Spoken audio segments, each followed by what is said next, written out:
Dako na ng mga otoridad sa isang gusali sa Taguig ang isang Chinese national na pinaghahanap dahil sa kasong estafa.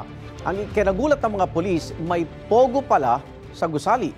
Lagi una ka sa balita ni Nico Wahe, exclusive.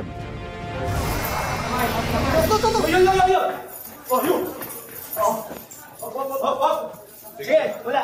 Relax lang ha. Relax lang, mga pulis kami. Pakitaas lang ng kamay. ID. Target ng operasyon ng CIDG Southern NCR, PAOK at Southern Police District ang Chinese national na may kasong estafa. Sa intelligence report, narito siya sa 10th floor ng gusaling ito sa Bonifacio Global City sa Taguig. Nang puntahan ng CIDG, tuluyan siyang naaresto. Actually, itong Chinese na to, minomonitor namin to ng mga about almost a week.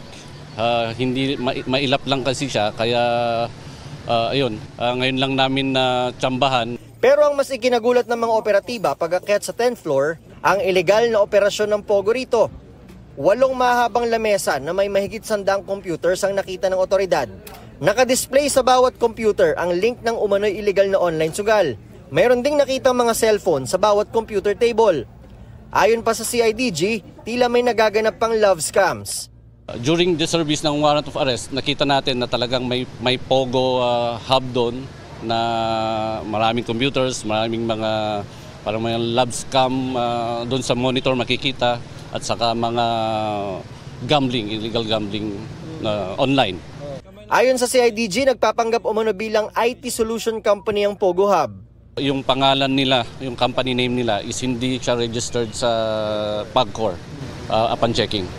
17 dayuhan at 75 Pilipino ang naabutan ng otoridad na nagtatrabaho sa umano'y Pogo Hub.